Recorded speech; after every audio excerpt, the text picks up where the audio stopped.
Welcome to the Transitions Daily podcast. Transitions Daily is an online recovery group that offers a daily distribution of popular recovery resources accompanied by a secret Facebook group for discussion. We hope you enjoy today's readings.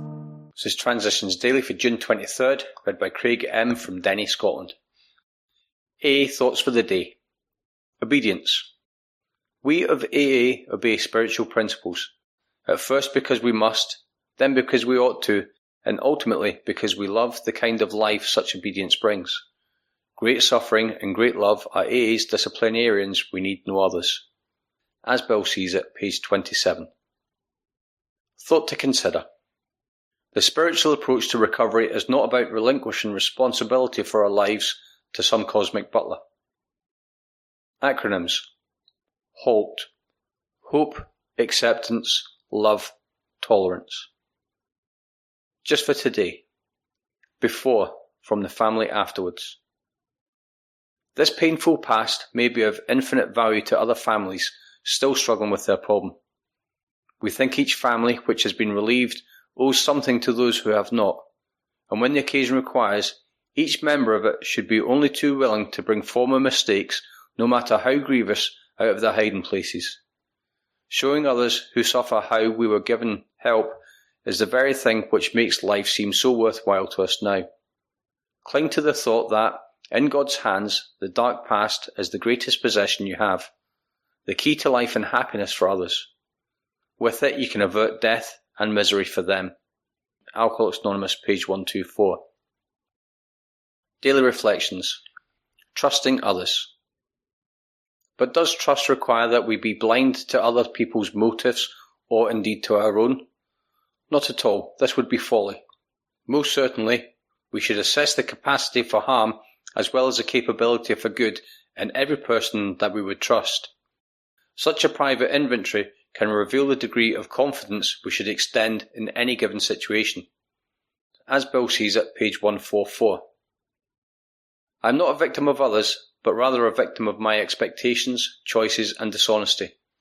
When I expect others to be what I want them to be, and not who they are, when they fail to meet my expectations, I am hurt. When my choices are based on self-centeredness, I find I am lonely and distrustful. I gain confidence in myself, however, when I practice honesty in all my affairs. When I search my motives and I am honest and trusting, I am aware of the capacity for harm in situations and can avoid those that are harmful. As Bill sees it. Constructive forces.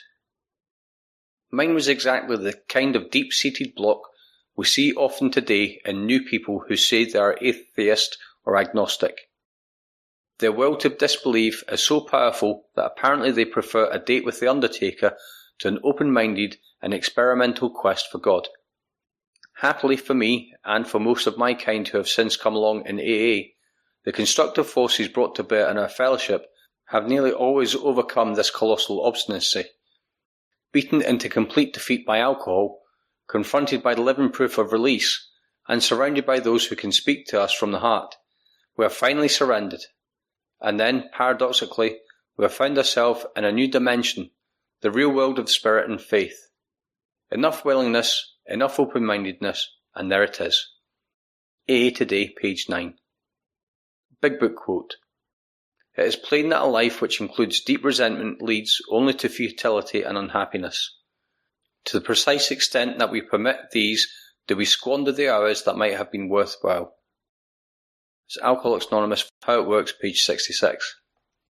24 hours a day. AA Thought for the Day.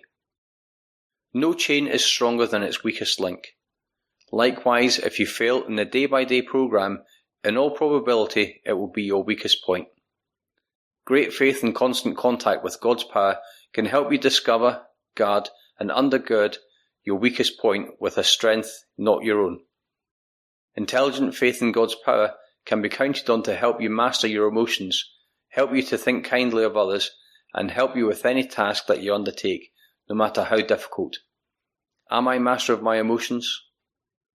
Meditation for the day. You need to be constantly recharged by the power of the Spirit of God.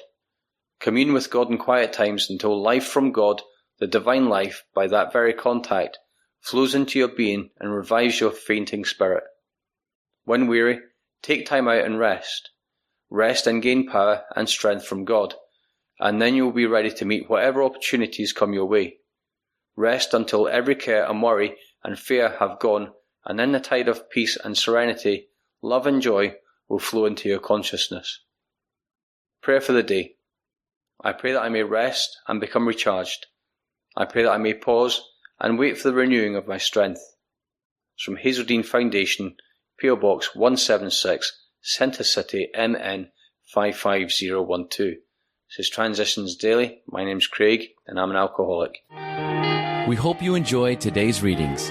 You can also receive Transitions Daily via email and discuss today's readings in our secret Facebook group. So for more information, go to dailyaaemails.com today. Other than the 24 hours a day reading, unless otherwise specified, all quotes copyright Alcoholics Anonymous World Services, Inc., 1952 through 2001.